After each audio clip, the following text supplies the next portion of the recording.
one objective this season should be get out of this league. And to be honest with you, looking at it so far, would be looking to make the playoffs. And I know it's only 2 games, everyone's going to say, oh, you're one of the killjoy fan and all that. We're not. All the fans saying before the start of the season we're going to walk the league. You've got to realise now you're deluded. Look who it is! Look who it is! I'm joined by Ford. You might see this guy flying around on YouTube a few times. It's forced to see some subs, but Perez, he was good with his injury. He scored 2 goals. I saw from his group of subs that it made sense to be brought in because we can now see his reliable men, the likes of Hayden, Gale, Vernon Anita, Gouffran. Perez, obviously with the brace, he played quite well considering how he's been playing of late. Shelby, really liked Shelby actually. Some of those long balls were brilliant to put Newcastle in a really good position. I thought we were very good.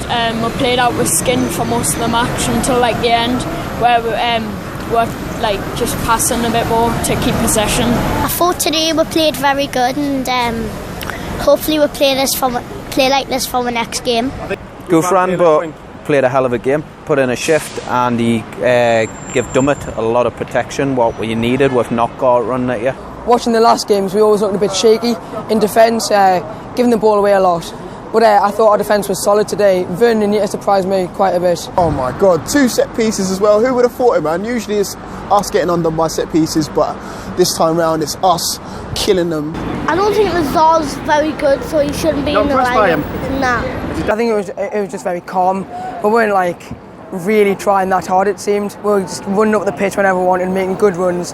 And I just thought it was brilliant, really. You were brilliant company. I'm glad I sat next to you, really. Next time, next game. I know, what a win, it was brilliant. I mean, 3-1 down, I was about to leave the game because I was so frustrated with Shelby and Dummett being lazy in particular.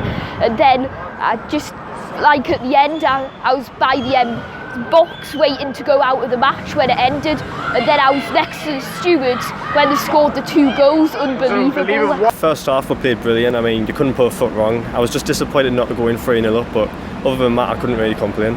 I think, to be honest with you, we should have had the game wrapped up in 20 minutes really. I don't know what happened with the 3rd goal, whether that was offside, I didn't really see. To be honest, I was happy Diami was dropped, but I'm happy he wasn't playing.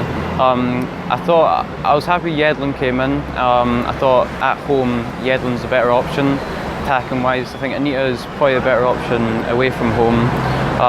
Not surprised Gale kept his place. I was one of the ones that's saying I'd like to see 4-4-2 with Mitrovic and Gale. I wasn't too surprised at the lineup at all. Yeah, really nervy. Second half. First half confident, second half definitely nervy. Difficult one, to say the least. I mean, I thought I was lucky to come away with a loss, to be honest with you. I thought it should have been a little bit more if he was going off the first half. Just what surprised me was Yellin and Gouffran's hair. After the first goal, we got the confidence and everyone just started going through. Very important so the crowd could lift us on and we could just continue to play well and see out the game. Yeah, I think it was really important to get off to an early goal because of their past results, especially against a draw against Aston Villa. I thought they could have been a strong team, but today they were definitely not up to it. I think usually we need an early goal to get the crowd going. I kind of feel like every game, whoever opens the scoring will win. Yeah, I think when we're at home, we're always going to score an early goal. We'll always start positive, and I think it helped with a lot getting it.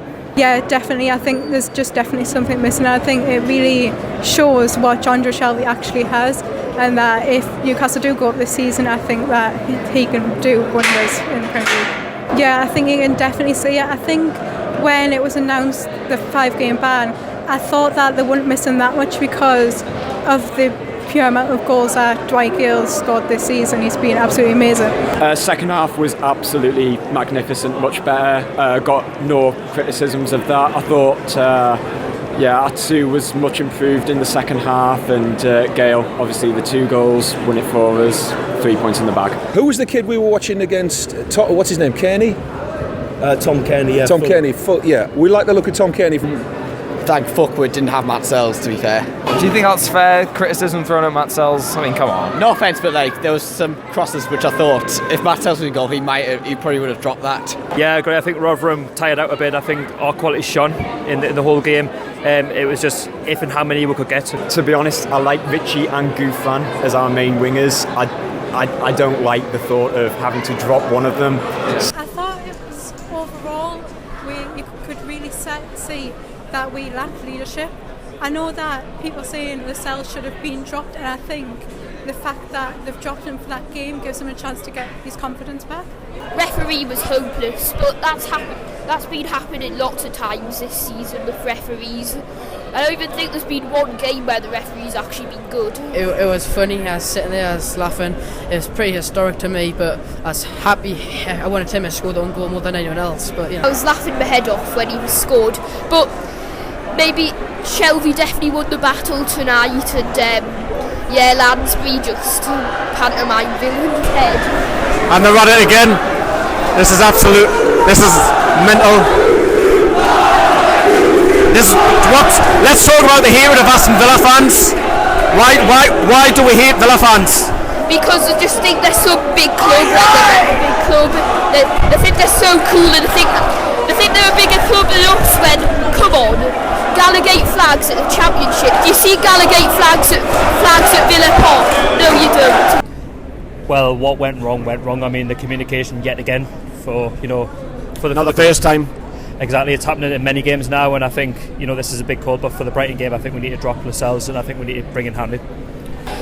Villa fans are deluded. If you want to get in the comments, go ahead. I don't really care, to be honest. I noticed today when we went down 2-0, I don't know other places in the ground, but where I sit, we got on the back of them. That's not what you need to do. You need to get behind them and support them. Terrible, absolutely terrible. Shouldn't be going 2-0 down against Bristol City, especially with the side we've got, but and at the end we came back anyway, so still 2 points dropped, but points better than nothing. That second goal especially, I don't know, it looked like Darlow did call and Dummett didn't get the call from my point of view. And then obviously we just shot ourselves in the foot really, and then obviously second half we went all guns blazing finally. But again, we're just too little too late. The crowd get behind people's backs. I mean, it's Colback and Dummett every week. This week, they didn't even play badly. I mean, they deserved to win. They turned up. They played absolutely out of their skin from the first whistle to the last. Tim Kearney, or however you say it, is an absolute G. Worth the 20 million in my opinion. Just dictated the play from start to finish. Yeah, I thought our performance was very weak and very poor again. But again, we got away with it, and a win's a win. Result in the end, and even better news about the Huddersfield losing. I thought the main problem was in the final third making too many mistakes in my opinion, but I thought Wigan played well. Very much so. I think it was an average performance at best. Too many players didn't really turn up, but if someone offered me that at the start of the game, he didn't play well, but you get the 3 points, fine. We'll take it. Do exactly the same on Wednesday. We've got Wednesday and Leeds, probably the only difficult games on paper. It was frustrating in ways, but again it was quite reassuring because again we didn't play our best, but we still got a result and we found the net. 3 minutes added on time. What have you got to say about that, Keith Stroud? I mean, it was. I just didn't know what was happening. I haven't got a clue. I mean, never have. Some people said there was an incident outside the box when the penalty was being taken, but he can't change his mind. If he's got anything about him, he'll resign. I mean, I don't know, but that is exactly the rules of the game, and he got it totally wrong. The referee was absolutely atrocious today. I can't even think of how many bad referees we've had this season. Nottingham Forest, home and away. I thought the referee was absolutely woeful tonight. That just summed up Championship football all in one season. And this guy's awful. You know what? He'll be lucky to be refereeing in the Northern League seriously by next week, and not just the referee as well. The Lions as a collective. Yeah. Because how can you mess that up? Last minute, they had no shots during the second half, but it's one last minute error. But you can't afford to leave the Championship's top scorer Chris Wood unmarked in the box. Sucker punching it. Typical Newcastle, throwing it away at the end. I mean, 5 minutes of stoppage time, that's debatable. Yes, we made some substitutions in the game, but was it worthy of 5 minutes stoppage time? I mean, the Brighton have got to play away at Norwich and Villa. That will be difficult games. I mean, they could easily lose them both. Done and dusted, man. Done it to ourselves. In fact, no. I'll tell you who done it. The pitch invader. I've got to blame someone, Probably the best performance at home for a long time in this season in particular. But how on earth have we let their best player by a mile score 25 goals this season? Probably their only major threat. if we're being honest, unmarked. Yeah, this is my first match ever. I came over when I was 8 years old, but I was in the middle of summer. I was never able to see a match. I was given a kit. I was brainwashed over in Canada watching matches on my couch in the morning over a cup of tea. Rafa Benitez. Rafael Benitez.